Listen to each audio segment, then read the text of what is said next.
Hello, everyone. Welcome.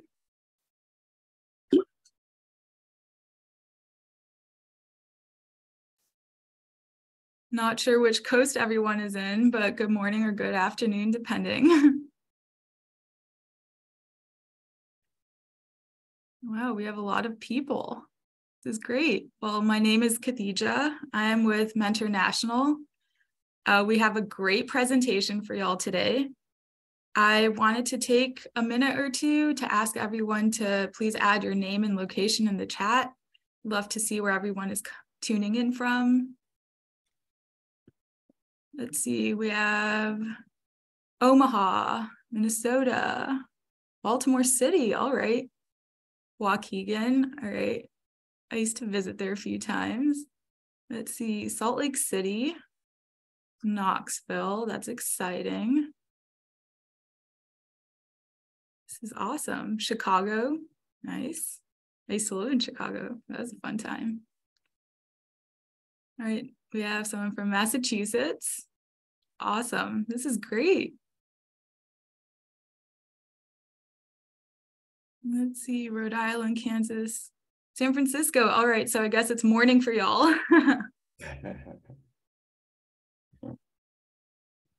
Oh, we got someone from Toronto. That's cool.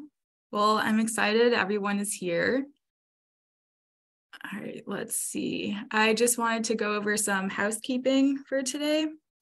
If you have any questions, please populate that in the Q&A box, which should be at the bottom of your screen. You also should be able to turn on closed captioning by clicking on the CC button at the bottom of your screen. And so the chat is to talk to each other and to share ideas. And the Q&A box is to actually ask questions to the panelists. Before I start, I just want to say that this webinar is being recorded. And you will get the presentation and the recording sent to you after the webinar. So excited to be here. And I have a few polls for everyone before I introduce Jerry, Bob, and William. So let me launch those polls really quickly. The first one is experience level in the mentoring field. So the question is, what is your experience level in the mentoring field? If you're a beginner, experienced, or expert. So I'll give everyone a few seconds to fill that out. All right, let's see. Okay, it looks like we have a lot of experienced people.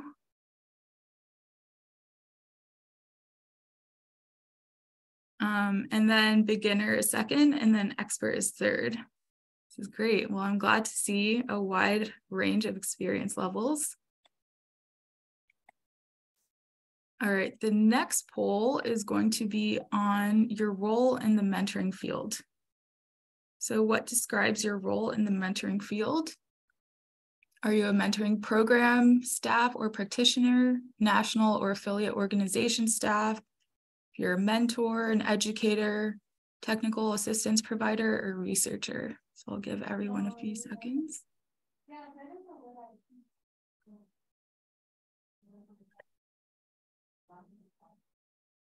All right, so it looks like the majority of y'all are mentoring program staff / practitioners. All right. We have some researchers peppered in there. National and affiliate organization staff. Great. All right. And then we have our last poll, which is about the mentoring program youth served. How many youth does your program serve annually?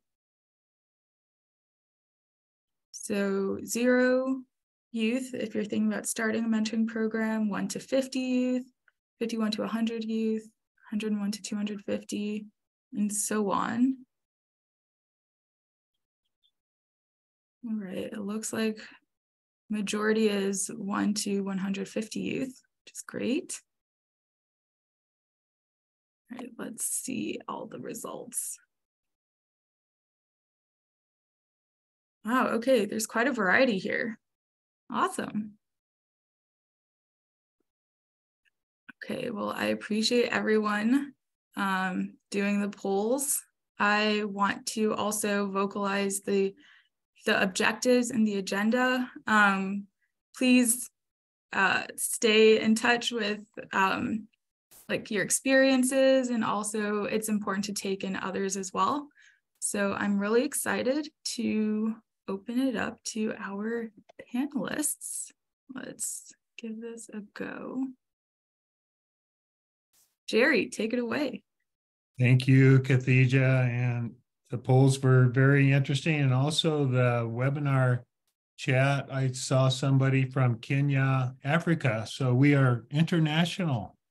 But I'm excited to be facilitating this webinar on program expansion. I'm working with William and Bob on this, and we have actually worked together for years, so it's great to be working with them.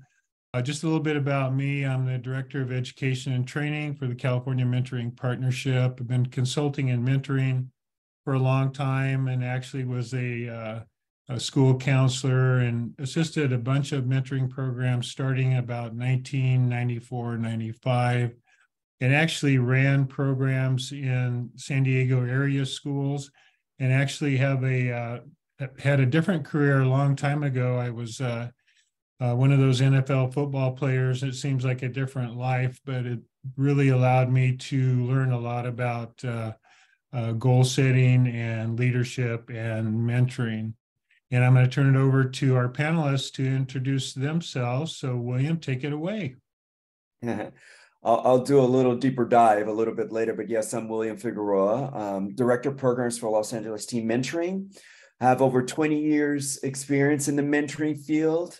And currently I also, sit as a co-chair for the Los Angeles Mentoring Partnership, which is part of a larger coalition in California. But I'm excited to be here and can't wait to, give you guys some suggestions from all my pain and suffering. Kidding. But, I just love to share and I love to give information. And if I can help anyone out, that's what I'm here to do. I'm here to help. And so I'll turn it over to Bob. Yes, good morning, good afternoon. It's my absolute pleasure to be here today. I'm the executive director and board president of Be a Mentor. As William has said, I'll go into more detail a little bit later, but developed a lot of volunteer management systems and programs over the years. Been very, very focused on foster youth mentoring and partnered with many agencies to identify foster youth who can be connected with mentors. I have a background in strategic alliances, fund development, program management, many, many different types of youth services programs that we partner with to provide mentoring.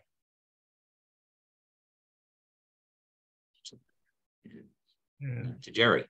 Next slide, please. So topics for today, I'm going to cover some of the basics, some of looking at resource management and staff time and using the elements of effective practices as a way to analyze your program expansion.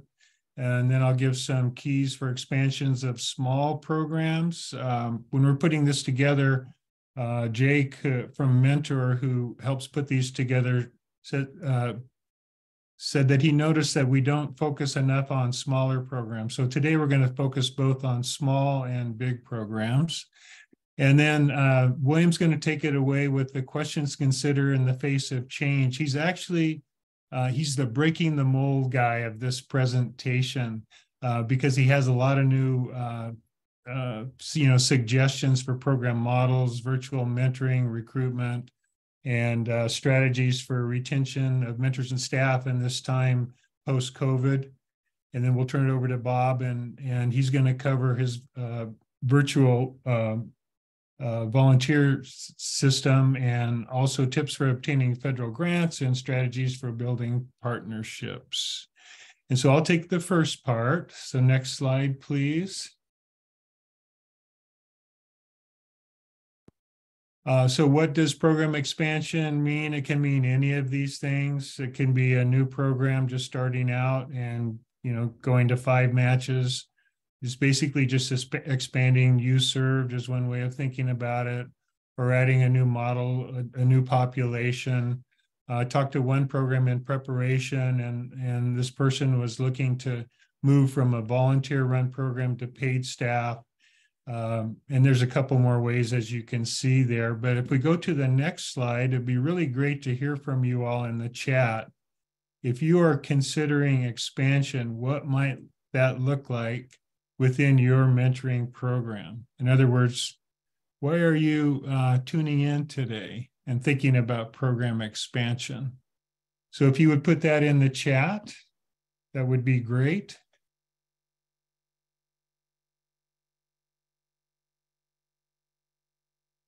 So here's some of them: double our numbers, expand to more sites. They're doing group, adding one-to-one, expanding programs to alumni, increase the amount of mentors, connect with college students, more mentees, new mentors. Okay, I think it's actually helpful to the programs out there to see what other programs are faced with and what other programs are doing. And as we get into the presentation, again, William will really address what's happened due to COVID and the changes of mentoring programs. So thanks for that input. And next slide, please. And I'll start my presentation. When I started working with a group of consultants in the Governor's Mentoring Partnership here in California about 1995, and mentoring was new, we were trying to figure out, what is mentoring and what do you need to do to bring a program together? And so we started thinking, first of all, in terms of commodities, because some things you have to go out there and kind of shake the bushes and find money and find mentors and staff with expertise. So when we first started thinking about it, the first 3 things that came to us were: you need money, you need mentors, and you need staff with know-how. And I think in this age of COVID, post-COVID, talking to a lot of programs now, even mentees are a commodity. It used to be that it's kind of like healthcare.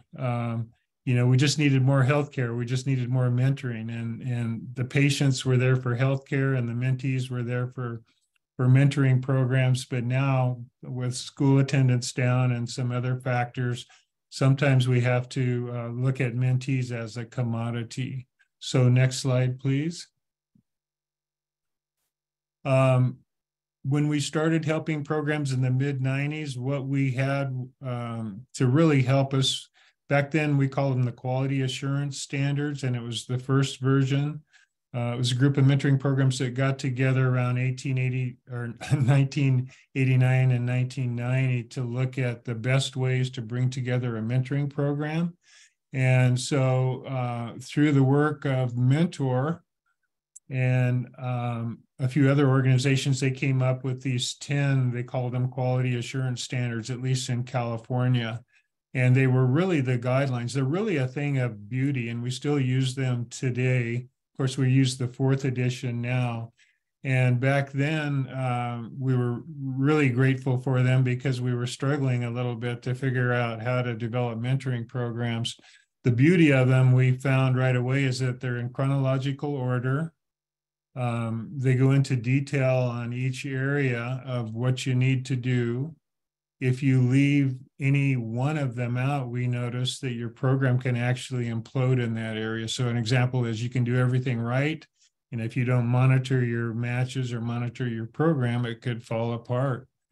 So the 4th iteration came out in 2015, and they focused on the tasks that are for staff working directly with program participants. And I think it was a really good way to look at it, a really good way to simplify. But as you think about time for the mentoring program, staff time, you also have to think about the planning. You can see the little blue cloud burst. You still have to do some of these things. So orientation was actually integrated into training. And number 8, support recognition retention, is now within number 5. And just kind of laying this out because we're going to look at a way to use these things to evaluate the time and resources needed to expand a mentoring program. Next slide, please. And so if you look at the 6 core effective practices, recruitment, screening, training, matching, monitoring, support, and closure, it's really a good way to begin thinking about the time and staff needed to expand your mentoring program. So it's good to look at them and evaluate your current effort. And I just wanted to mention before moving on to the next slide that it's very often recruitment that takes the most time. Historically, mentor recruitment has taken the most time. I've talked to many programs where, especially if it's a one-person staff, one-person program, they spend 60 or 70% of their time recruiting mentors. So next slide, please. And so, but it's not only those tasks. So in many programs, there are many other different tasks, and I've just put a few of them up here. If you're a group mentoring program, it could be a curriculum development and perhaps even tutoring in some programs. And then there's with the old standards, the old quality assurance standards, evaluation and program planning, and then of course, fund development and board development. And I also wanted to mention that working with many programs, they have like one staff person who isn't even full-time. So it could be somebody that's just devoting 50% of their time to the mentoring program, or even 25% of their time to the mentoring program. So you don't even really have a full-time staff. So your time is cut in 1/2 or 3/4 before you even start. And then next slide, getting to the way to actually think about expansions, calculate the time that it takes to provide the current services, and then do the math. Given the larger numbers of mentees you wish to serve, how much more time? And it may not, if you double the number of mentees, that may not double the time because you've already got things in place and your systems in place. So it could be some fraction of that. And then you need to hire new staff or seek volunteers to assist with these tasks. And again, multiply the time for the effective practice tasks, those 6 core tasks, and then look at the other responsibilities. And next slide, please. And so I think I have 3 slides left. I'll go through them quickly, and they're really strategies for expansion.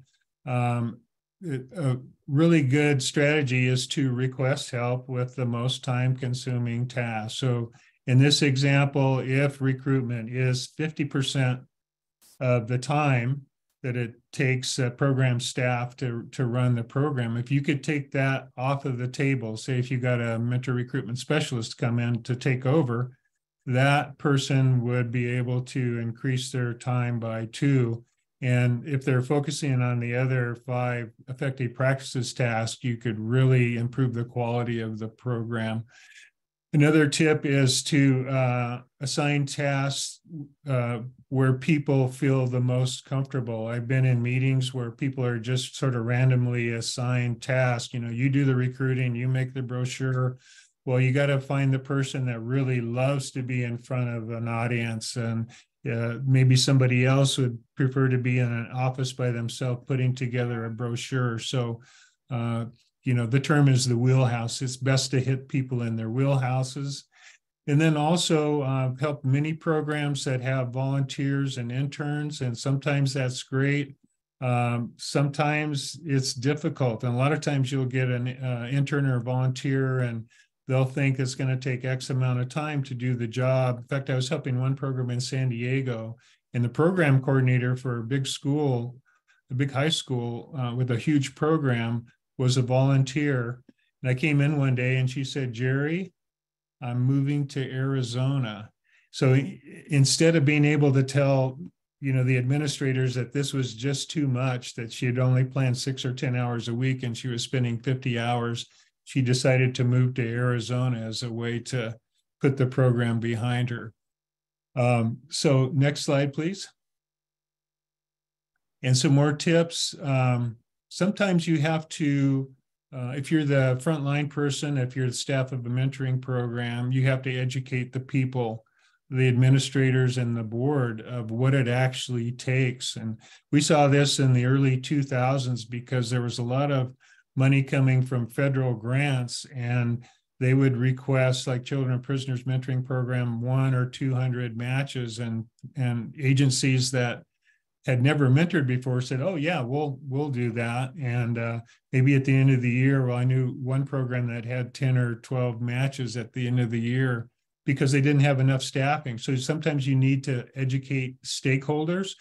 And I feel one of the best ways, if they're not really familiar with mentoring, is to go the route of safety and liability, because that is their bottom line responsibility. And if you don't have a safe mentoring program, you really don't have a good mentoring program. Safety is always number one for a mentoring program. So it's a way to alert stakeholders that you need more staff and you need more money, and you're not just doing it arbitrarily, but we're looking at the safety of the mentees. And as it says there, let them know it takes money, staffing, and organizational support to run a safe and effective mentoring program. And my last one, and I think I'm right on time here. Bob will tell you that later on in his presentation that he got a federal grant and he didn't have much history behind it. But for most programs, funders want to see some kind of a history. They typically don't want to fund ideas. So the goal of a very small program or a new program is to create a history for funders. So history making can actually start with a small cohort such as 5 matches, some simple evaluation results, and even some stories from the participants. But expansion also, you have to have a solid operating system with policies and procedures. That's why Mentors platform and the National Mentoring Resource Center are so valuable. They have like incredible materials, not only the effective practices, but supplements to the effective practices and toolkits and all these systems for bringing up a mentoring program. And if your system isn't airtight, seek assistance for the National Mentoring Resource Center, no cost assistance, and we'll have a link here coming up. And also want to say that the National Mentoring Resource Center offers the National Quality Mentoring System, and that's a way to evaluate your program and the staffing and the resources needed to expand your program. So I think that's my last slide, and I'm going to turn it over to the fabulous William Figueroa of Los Angeles Team Mentoring. All right. Well, Jerry, I'm going to take you up on the Breaking Mold slogan. I'm going to make it a t-shirt. I'm going to wear it every day. I'm kidding. All right. Well, I'm William Figueroa, once again, the Director of Programs for Los Angeles Team Mentoring. I'm super excited to be here with you guys today. I can't wait to share with you all the spaghetti we've thrown against the wall in order to survive COVID. It has been and continues to be a time of reinvention for us. But before I get ahead of myself, allow me to share our mission as an organization. So our mission is to guide middle school students growing up in challenging urban environments to recognize and reach their full potential as members of our community through a school-based team approach to mentoring, both in person and virtual, which is new for us. I'm going to share that with you later. Adolescents are given the tools and support necessary to make positive choices during a critical time of their development. So that's it in a nutshell. Our niche is working exclusively with middle school youth living in disadvantaged communities. Over the course of 30 years, yes, we're 30 years old, we have served 30,000 youth. And I love reading the chat, by the way. A lot of the challenges you guys threw in the chat have been my challenges. So I'm here to share, how we work through some of those. But just a little bit more about me. As I said earlier, I've been in the mentoring field now for 25 years. Yes, I started when I was 1 year old. No, I'm kidding.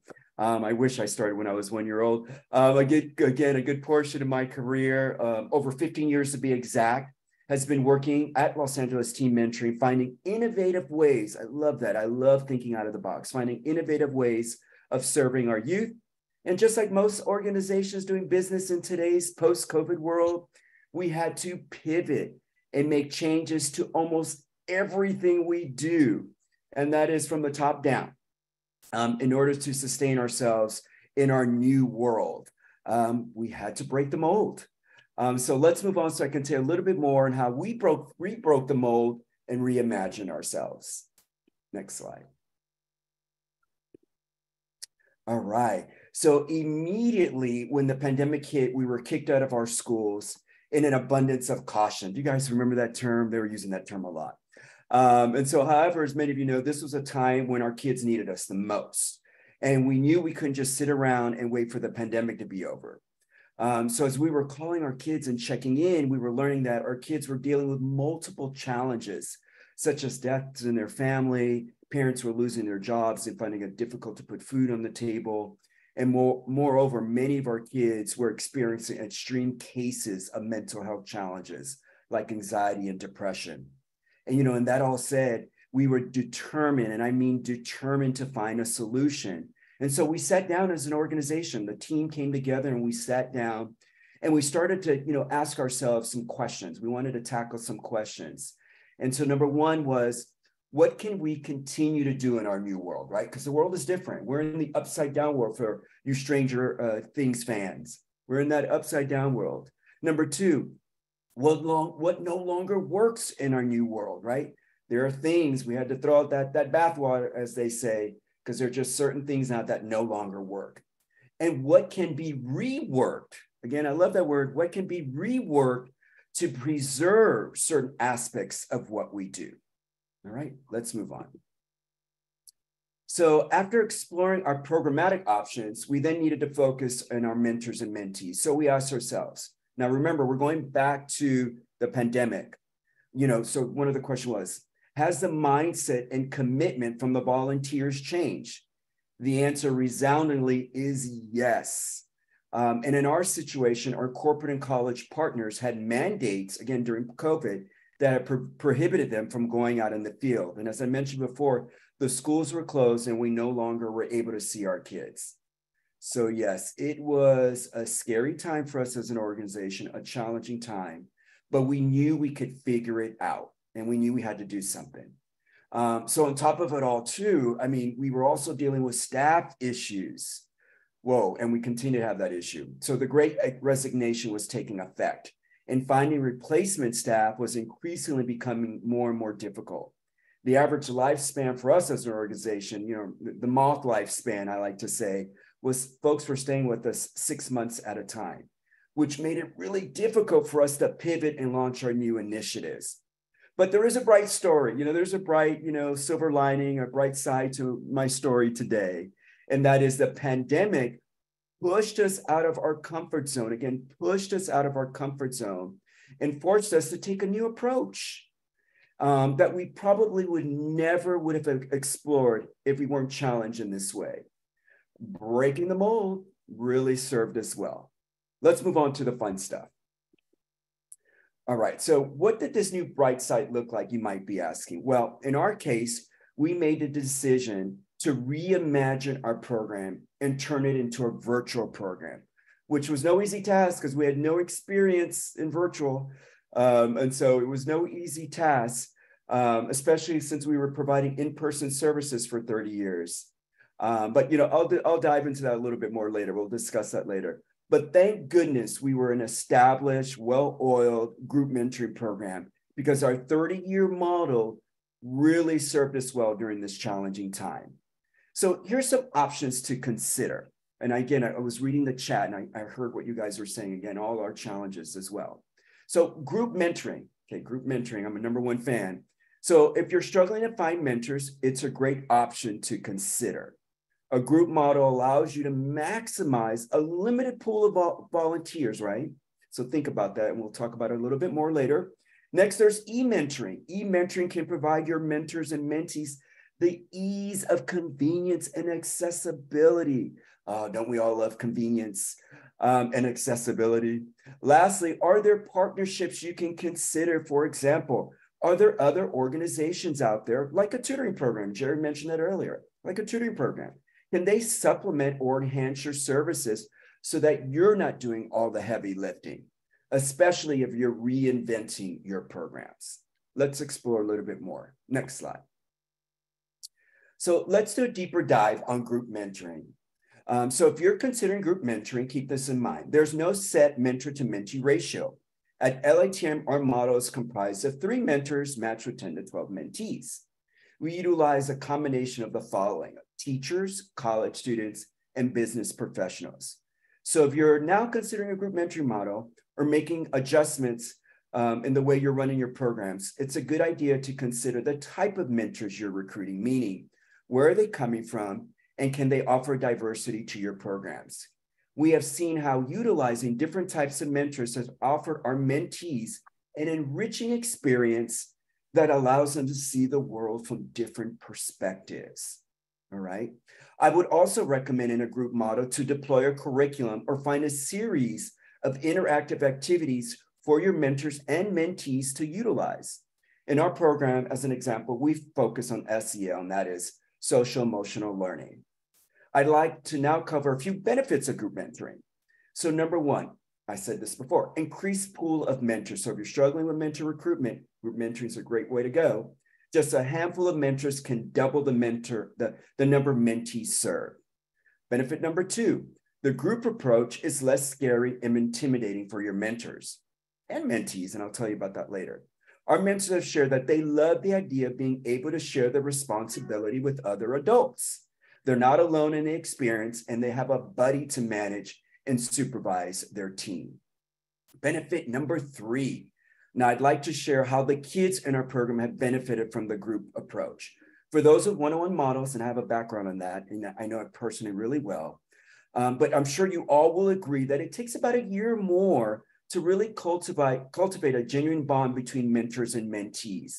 But in a group model, the energy and dynamic is so different, and the bonds develop a lot faster. Students open up, they find commonalities with each other, they're more receptive, and feel a sense of belonging. And just like it feels for the mentors, it feels less intimidating for the mentees too, because they're not alone. And the group model is truly effective with shyer youth. Just make sure to evenly balance the personalities amongst the mentees that you match in your group. A good balance of extroverts, introverts, and what we call spirited mentees works really well for many reasons. Now I'd like to share with you our biggest accomplishment in 30 years, and that is our pivot to virtual mentoring. All right, next slide. So once again, when COVID hit, we lost access to our kids, and our mentors were no longer willing to come out in the field. So we had to find a solution. And for us, it was breaking that mold and switching over to a virtual program, an e-mentoring program. So exactly like our group model, we matched 3 to 4 volunteers with 10 to 15 middle school youth. We continued with our weekly sessions, except now we offered our program 5 days a week with 3 time slots to choose from per day. In our previous model, our program was only offered 1 day a week at one particular school site. But now, mentors and mentees can choose a day and time of their convenience. Again, that convenience and accessibility. But our most significant takeaway in developing our e-program was the importance of creating structure. Remember, Zoom is a 2-dimensional world, and the social cues that are normally observed in an in-person program are no longer there. So when developing your e-programs, think about how you can create a dynamic experience that instigates interactions. Further, because handling behavioral issues online is more challenging, it's a good idea to spend time creating that structure and routine for your mentees. This way, mentees are clear on the expectations and successfully adopt the routine of your virtual program. All right, next slide. So again, time and access has become one of the most valuable benefits of our e-mentoring program. We're now able to not only serve youth anywhere, but also recruit mentors from anywhere. Isn't that awesome? Recruit mentors from anywhere. For example, we're an LA-based program, and we have mentors in Northern California and as far south as San Diego now. And if you've ever had a desire to serve youth living in rural areas, this could be a great opportunity. And as far as a greater likelihood to recruit mentors, mentors are loving our e-program.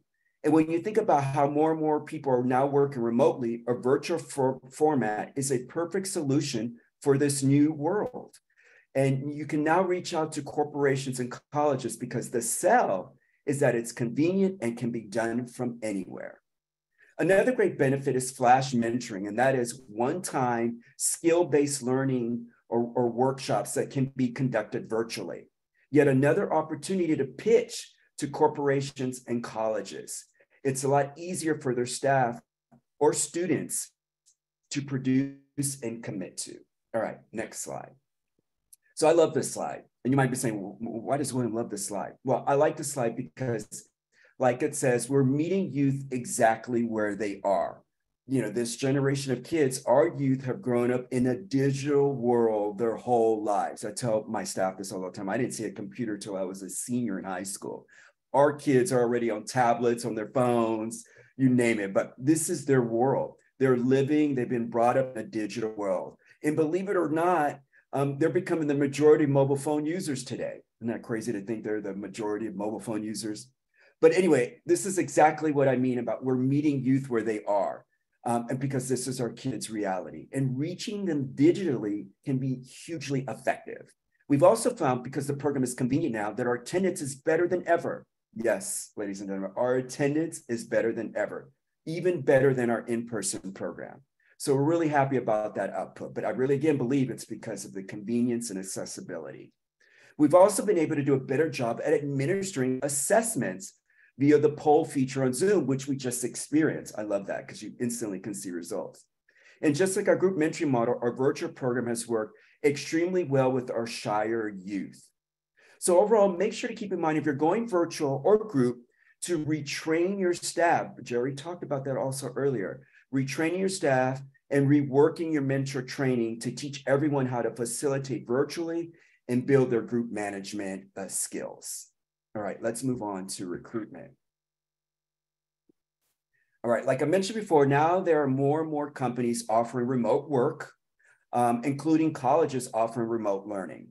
So we immediately learned that we had to think out of the box. And thank goodness that both our group and e-models were able to serve us well during this difficult time. So here's some strategies that have worked out for us. We went back to the corporations that at one time couldn't accommodate our after-school timeframe. So just think about that. We were asking folks to, mentor between 3 and 5. Who's available between 3 to 5 these days? But anyway, we went back to our corporations in this new world to see if there was opportunity to partner. And to our surprise, many of our partners jumped on the e-mentoring opportunity. So with that said, we established corporate and college relationships via our e-format. And for the first time ever, just like our mentee attendance, we now have more mentors than ever before. We have a waiting list of mentors, which is crazy to even think. I've never had that experience in all my years in the mentoring field. So if you haven't reached out to the colleges and corporations nearby, now is a good time for either group or e-mentoring. So just think about it. If you went group mentoring, in a virtual format, if you had just 6 volunteers, just think 6 volunteers and went for like a 2 to 10 model, you could serve 30 kids. That's pretty cool. I love that we can serve more kids. So additionally, a virtual or group mentoring format also works well with high school mentors. So in either scenario, the high school mentors can be supervised. And if you opt for the e-program, they too can help your programs from anywhere and at their convenience as well. All right, let's go on to the next slide and explore a few more options. So as you could probably tell, I'm a huge fan of the e-mentoring model. That was our pivot. And an e-format allows you to cast a wider net for mentor and mentee recruitment. And based on your background check policy, you now can recruit mentors from anywhere in your state. Yes, ladies and gentlemen, in an e-format, you can recruit mentors from anywhere in your state. You're no longer restricted to your city, right? Or mentors having that drive time to get somewhere. So again, we have mentors from all over the state of California now, which has opened a lot of opportunities and doors for us. And also tapping into your social media as a vehicle for recruitment. Our younger generations, those Gen Zs and Gen X, I can't remember them all, but our younger generations live on social media, and this has become an incredible tool for recruitment. Just make sure to give deadlines. It's important to put deadlines in there and give that sense of urgency to really help you get mentors in the door in a more expeditious manner. And lastly, if you're interested in exploring an e-model, retirees are also a great option. So look for those retiree groups. They may need a little help on how to use technology, but they master it, they figure it out. But what a great resource since they have more flexibility and oftentimes want to continue to support their communities and serve the next generations to come. William, can I jump in and ask a question? Sure. I'm seeing a trend on our chat, and a lot of people, looks like maybe they've tried e-mentoring. And so, like, here's a question from Angela. I'm curious what others have found effective in motivating teens to participate consistently in mentoring opportunities, especially virtual, in parentheses, e-mentoring. And I know you've dealt with that. So how do you keep the young people coming? Well, you know, that's a huge task. So on the front end, it's all your communication and how you are promoting the program. And so, you know, we do all our flyers really talk about that it's e-mentoring and that, you know, they make friends and they get mentors and they have these great experience and they'll go on virtual field trips and so on.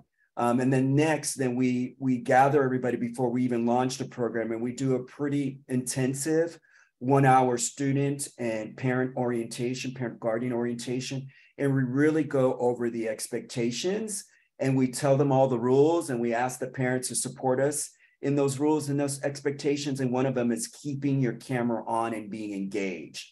And we really hit that message home the entire orientation. Got to keep your camera on. That's the only way you're going to benefit from the program. We even share that with the parents. Help your child keep that camera on. You know, we need to see those interactions. We need to see the head nods. We need to see the engagement. That helps us do a better job of facilitating what we're doing when we see the kids. So there's a lot of front end, you know, information or expectation setting that we do so that once we get to the program, you know, they're active, they have their cameras on. And then we have a lot of built-in incentives. So we're constantly encouraging participation. So we have monthly incentives. And then at the end of the year, you know, we do, you know, bigger incentives, like we get gift cards. And for the kids who were, you know, really participatory, always had their cameras on, they had an opportunity to win like $100 gift card. And all those promotional things are shared throughout the experience, again, to encourage that participation and engagement. Thank you. And I don't want to take up too much more of your time or Bob's time. And Bob, you can kind of go a little bit over past the hour. But I recall you saying too on another training that you recruited mentors for virtual, that the requirement was that they be more dynamic. Yes, and that's hugely important. So you want to make sure, and I know the struggle. I laugh at it. I know sometimes, you know, we do what we can to get the mentors in the door, and we work with the mentors that we get in the door. And I think you guys know what I'm saying. So yes, if you're going e-mentoring, you're going to have to be a little more selective, a little pickier, because you definitely want folks who have enthusiasm and energy because of that two-dimensional world right in that wall. So it's really important to look for really dynamic volunteers. And they're out there, trust me, they're out there. But really looking for those dynamic volunteers really does also help with engagement, right? Because if your mentors are dynamic, it gets the kids excited, and it's that energy sharing. So if they have great energy, the kids feed off that energy, and everybody has a great experience. Thank you. All right. So now I'm going to go into staffing. Okay, so staffing. This has and continues to be a struggle for us. And that struggle is real, and finding and retaining staff has been really difficult. but hopefully I can offer some suggestions, some things that we had to do to kind of switch it up and change our own mindset as an organization. So number one, so here's a suggestion. Is there opportunity to revisit compensation and benefits? I know there are small organizations and there are larger organizations, but is there opportunity? We had to do that. Or find a carrier. So maybe it's benefits. Maybe you can find some supplemental carriers, like the Aflacs of the world, to offer supplemental insurance. Maybe your employees want a little bit more. So anything that you can add to your benefits package. Number two, can your employees work remotely? We never thought we could work remotely. But again, the pandemic pushed us to work remotely, and we learned that we can. So is there opportunity, to offer your staff more remote work, if it works well for your type of program? Number three, is there any opportunity to allow your staff to bring their kids or pets to work? Of course, whatever those restrictions may be in your building or your office setting, just something to think about. But can you? The cost of childcare is really expensive. So maybe offering your staff an opportunity to bring their kids to work, in a pinch could be really helpful. And for our animal lovers, can they bring their pets to work? I work in a building, and, it's so cute because a lot of folks, a lot of other businesses are obviously doing these kind of things. And I see a lot more dogs in our office building, and it's the cutest thing in the world. But, can you allow your employees to bring your pets to work? There's a lot of pet lovers out there. And, maybe they'll find comfort in being able to bring their pets to work. Can you offer more time off? And that's a great thing, because not only is it a benefit to that staff person, but it's a benefit to you, as you will have staff that's well rested and reinvigorated. And number five, have you sat down, and this is when I never thought about it, and when we tried it, I ended up bringing in an HR consultant. And I said, we have a big reach, and, we're a big program, but, we have a small staff. And so, in a tight budget as well. So I don't know, we already went down the compensation. I don't know what else we can do. And they made a suggestion. I thought it was a great suggestion, and we've been doing it. Sit down with your employees, make them feel like they're, that they count and that they're special and they're being heard, and ask them what might their needs be. And, to our surprise, we found out that there were simple things that we can do to make our staff happy. And it could be as simple as some of the items I just mentioned, working remotely, working every other Friday, as long as they're getting their tasks done, being able to bring their kids or pets to work, and so on. So just some suggestions to really help with staff retention and recruitment. So hopefully some of those, or one of those, was really useful to you. But next slide. So last but not least, let's discuss training. So have you noticed that even before the pandemic, mentors were dropping out during the screening process? Oh, I hated that. You find people and they sounded interested, but then they drop out in the screening process. Oh, frustration. But even after the pandemic, it got even worse. I was like, oh my gosh, what is happening? So once again, the world has changed right before our eyes, and so has the mindset of the volunteers. So we have found that the mentor pool has shrunk even further, and that more and more volunteers are looking for one-time or virtual mentoring opportunities. So our question was, what can we do to reduce mentor attrition? So believe it or not, it was as simple as reworking our training. Before the pandemic, we had a 5-hour in-person training that went along with many other requirements, because we work in schools, so folks had to do extra, health screenings, which I believe was really, in this new world, discouraging our mentors. So it didn't mean that our training wasn't important. We didn't want to get rid of the training. It still is important, but it just meant we had to train differently. So what did we do? We divided our training into two sections: knowledge-based and skill-based learning. Again, knowledge-based and skill-based learning. So we took everything out of the training that was centered on giving our mentors knowledge and placed it all online. The skill-based learning was left for in-person. And can I tell you, the mentors have loved this new approach, because they can now train at their own pace and at their own convenience for that portion of the training. And they don't have to commit to an entire Saturday. And another perk for the online training is that you can immediately now test their knowledge. So in our online training, we show a video. So you're gonna have to spend some little time creating that, but it's well worth it. We created a video, and then we ask a series of questions after each video, which we later carefully review for any red flags. So it gives you time to kind of sit down and absorb and process and look at what the mentor's answers, which I really think is really helpful. Because then what we do is we go back and we really look for any red flags or misunderstandings on the content and pick up the phone and we call the volunteers. And it's almost like additional screening and talking to your mentors and getting to know them better, which really helps if you're doing group mentoring in the mentor to mentor matching, right? And what personalities you're matching as you're getting to know them a little bit more. And so, again, I personally love the on-training option. It's really worked out well for us. As far as mentee and mentee interviews, mentor-mentee interviews in our new virtual world, this has worked out beautifully once again. Everyone loves convenience, and now your clients don't have to drive anywhere and can be interviewed from the comfort of their home. And for your parents, if you struggle with parent engagement as we have, and I saw that in the chat, we struggle with parent engagement, and this has become, this is an incredible solution, I should say. Our parent engagement has doubled. I can't believe that I'm even saying that, but it has doubled. Once again, parents have loved being able to meet with us from the comfort of their homes. They don't have to drive anywhere. They don't have to find a babysitter. They can still cook dinner. I'm a parent. I love that. Can still cook dinner. And the parents just love the convenience. And lastly, student field trips, another amazing silver lining. So even if you decide to remain as an in-person program, I would recommend considering, conducting virtual experiences.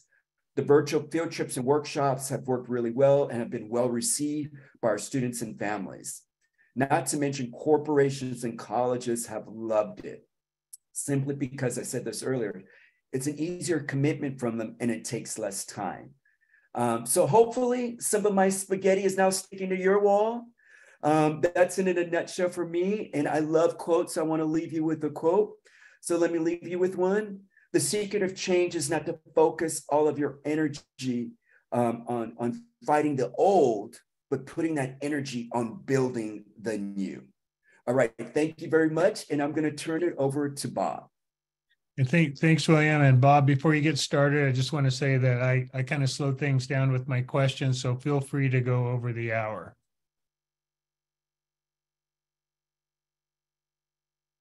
And you're on mute.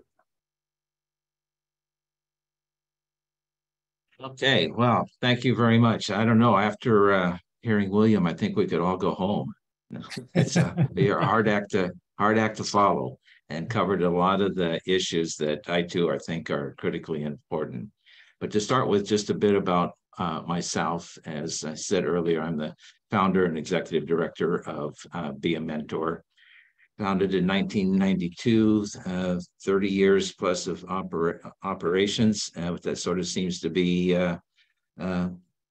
Jerry and William and myself all have been in this game for a long time. And I think we've learned a lot. And to William's point of changing the mold of how things operate is certainly very true. I will also say that prior to my 30 years of running a mentoring organization, I was a tech company owner. And so a lot of technology has come into what was, first of all, an infantile nonprofit and have grown from there. But when I sold the tech company in 1991, for sort of pulling my head out of the sand like an ostrich and looking around and got more involved with my Chamber of Commerce, and they asked me to sit on an education committee, and I myself and some former colleagues, we decided that we wanted to do a project in a local high school to teach kids business, how to apply their academics to business. And so we formed a student-run desktop publishing company at a local high school. And it was amazing. The thing that was so exciting about that is that we brought volunteers in from the community to serve as coaches and guides to these kids as they were running their business. And the unexpected outcome of that was that in front of our eyes, we saw magic, the transformation of these kids, just because there was an adult that paid attention to them, that set a high bar, for them, had every expectation the youth would reach it and encourage them and work with them along the way. And these kids literally changed from being on somewhat of a dysfunctional educational path to being engaged and vibrant and producing. And the real validation of that was when the other teachers in that school start poking their head into our facility, wanted to know what was in our drinking water, because these same kids who were performing super in our program were no longer disruptors in their English class and their math class, and were engaged in learning. So totally unintended. I didn't know what I was going to do with my life after the tech world and this volunteers stint, but decided to form a nonprofit and on purpose match adults with kids. And I have to be very honest, at that point, knew nothing about mentoring of it, but we were learning quickly. To fast forward, please, okay, thank you. Come forward, of course, over the years, we matched 4,000 kids one-on-one with mentors. But we also created a management system, and this is the technology that crept in. We wanted to buy a system, but in 1993, there wasn't much to buy.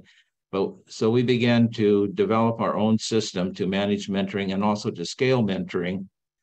And there was, in-person, group, and virtual, all built into this system, along with for larger organizations and schools that needed a check-in badging system. But then we shifted our mission from all the direct service that we were doing to including how we would scale mentoring by working with other agencies that were doing great work with kids and bringing a mentoring component to them. And lastly, in terms of background, and get into it a bit more, aside from our mission, we created an incubator of how would this volunteer management system that we created, how would it work in schools to manage volunteerism, and could we monetize that effort to generate revenue that would support our mentoring efforts. Next slide, please. So things went well for quite a number of years. We were able to get federal grants. I think all in all, we've probably had 7 or 8 2 or 3 year federal grants over the years, and I'll talk a little bit more about that. But when COVID hit, we were flatlined. We lost at least 70% of our funding. Our school districts that we were working with basically shut down. We needed to cut back our staff, where we had 1 or 2 people working to support, trying to support existing mentorships and the work that we were doing with schools. Volunteers were, as William pointed out, almost really didn't even exist anymore. And our youth were so isolated, and we didn't have enough staff on board to really keep them, the volunteers engaged, the mentors engaged with their mentees. But we were able to complete what we'd already started, our virtual module, our VMS platform, so that which turned out to be something really super in the COVID era, to reach kids where we couldn't get volunteers to them in person. Next slide, please.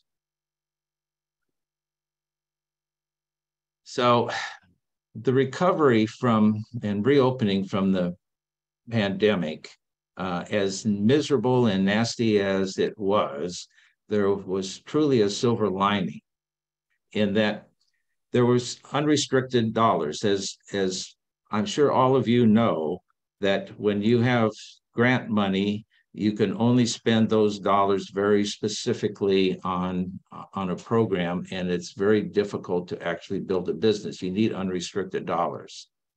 So the stimulus dollars from the Recovery Act we were able to get an SBA loan, 30 years at super low interest. I think it was like 2.5% interest. And with bank's line of credit, we invested in people.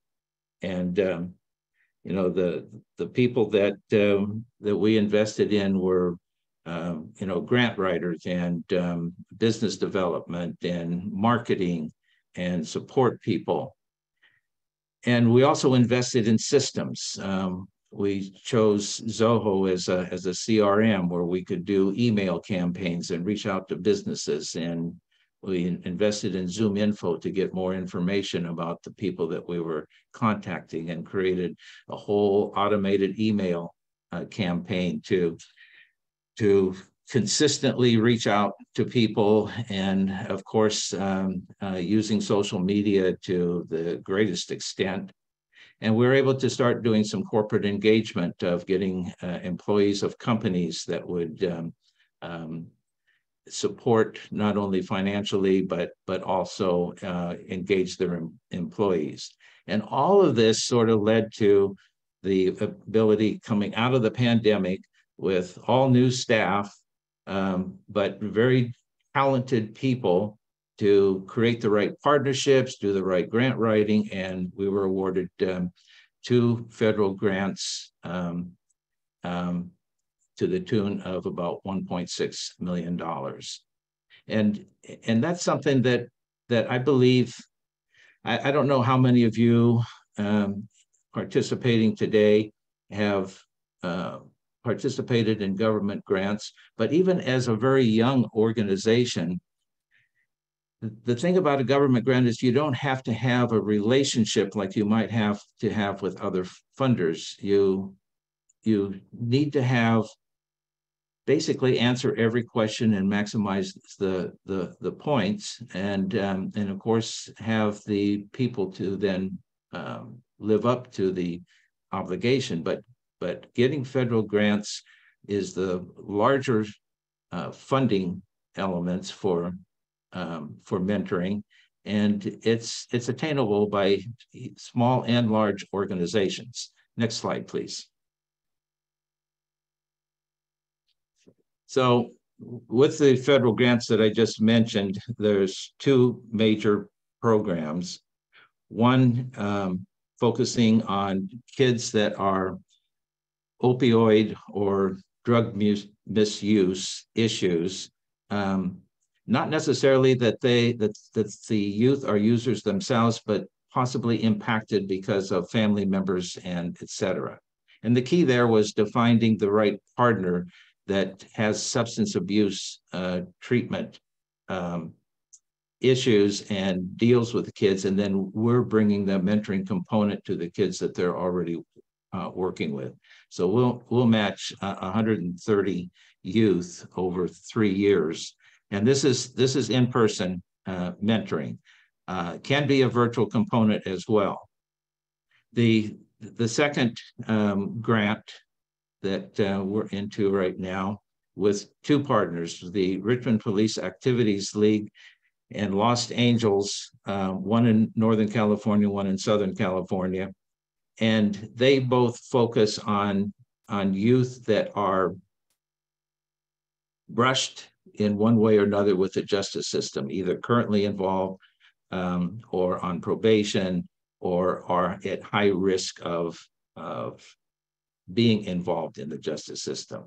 And with those 2 agencies over a 3-year period, we'll match about 250 kids with mentors. Next slide, please. So a couple of other programs that Be a Mentor currently has going. One, we're partnered with the Alameda County Office of Education. You might know that county offices of education, at least in California, they have a mandate to provide services to the foster youth in the school districts that are under their auspices. And in the case of Alameda County, there's 18 school districts. The current grant that we have with Alameda County Office of Ed is to provide 25 foster youth with mentors. the superintendent, the county superintendent, is very focused on the well-being of foster youth, and we believe that this will expand significantly with other funders that will help do that, as well as funds through the County Office of Ed. And you might be seeing a theme here that focused on partners. Years ago, Be a Mentor would apply for foundation grants and for government grants, and were quite successful in obtaining this funding to provide mentors to kids. And dealing with the proposals being that we would increase the resilience and help build self-esteem and help these youth to become a contributing, successful adult without partners. That's where a big change has come in, as we see. We're totally focused on finding partners that are doing great work with kids where mentoring is a value add. And so besides the partnerships that we have right now with the agencies that I mentioned, we're in the process of forming a partnership with the county health department, with the county social services department. They all have contractors that are doing great work with kids, and typically the youth that they serve do not have mentors. So it creates a huge opportunity with those kinds of partnerships to provide, to obtain funding to provide mentors in their programs. The last thing that we're working on right now is our virtual academic mentoring program. William is absolutely correct that moving into the virtual world is very, very important. We have a bit of a twist on this. First of all, we don't believe that virtual mentoring is a replacement for in-person. I may be old school, but I believe that one-on-one in-person connection, having that go-to person in a kid's life is critically important. So sorry for that interruption. So, but with the virtual platform that we have created, it's doing business a little bit differently. We think that we can target thousands of mentees that aren't currently served in-person mentoring programs. Next slide, please.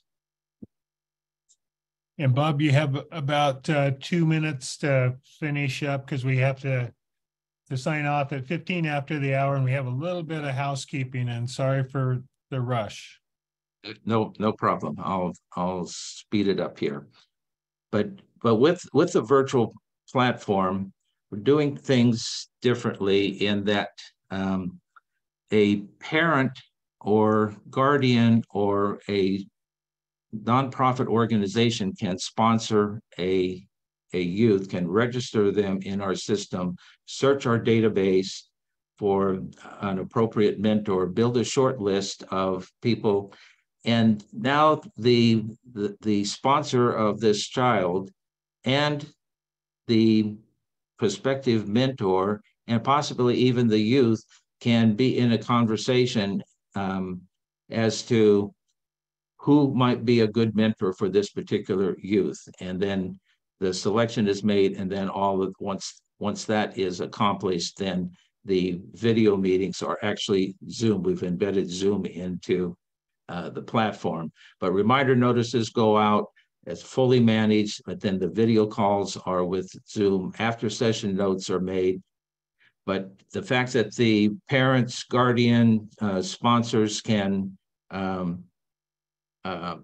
choose a mentor that is right for their kid, we think is sort of a game changer in how mentoring can go forward. And of course, as listed here, we use all sorts of means of recruiting mentors. And as William pointed out, it's like a nationwide effort bringing virtual mentors on board. Next slide, please.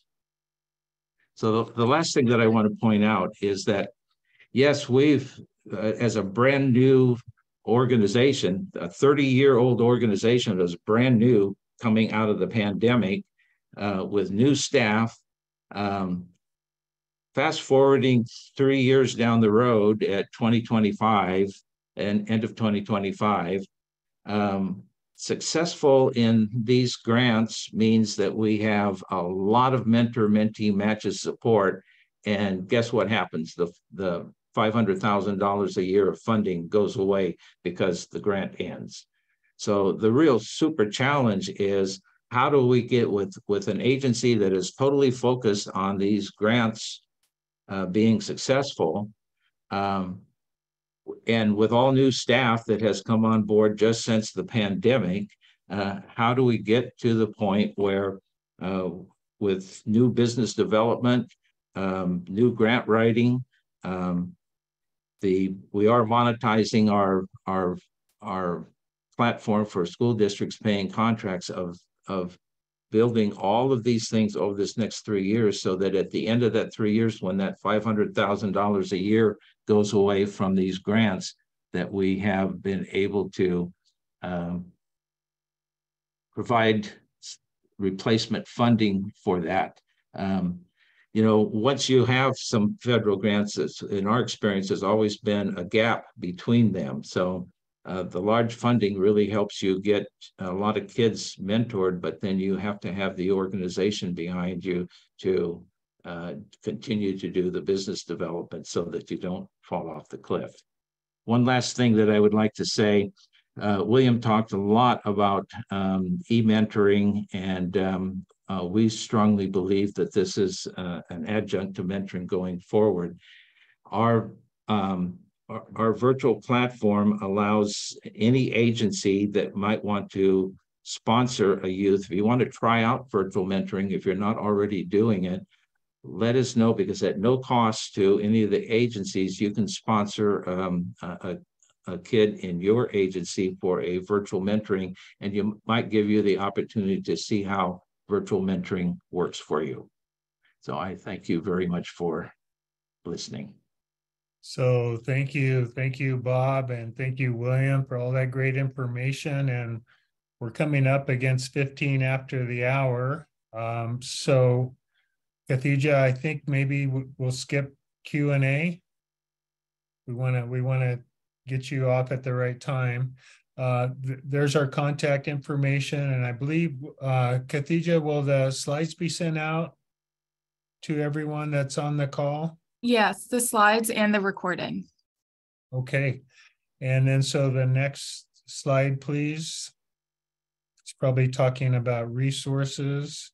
So there are the additional resources. Just want to mention that the National Mentoring Resource Center provides no-cost technical assistance, and the consultants are fabulous, and the price is right, no dollars to you. Next slide. And this is a notice about the National Mentoring Summit. The workshop applications are open, so please check it out. And if you have a workshop proposal, send it to Mentor. And after this webinar, please help us out by answering the survey questions at the end of the webinar. Everybody will get an email with information on how to download the slides, recording, and resources on the Collaborative Mentoring Webinar Series webpage on the Mentor website. And the last slide that brings us right to 15 after the hour. Please join us next month for a workshop called Integrating Self-Care into Practice and Modeling Wellness Among Mentoring Practitioners. And again, thank you for attending, everybody. Thank you for the work that you're doing out there. And thank you, William and Bob, for this great information. Thanks to Mentor and Khadija and Jake for helping us put this session together. Thanks, everybody.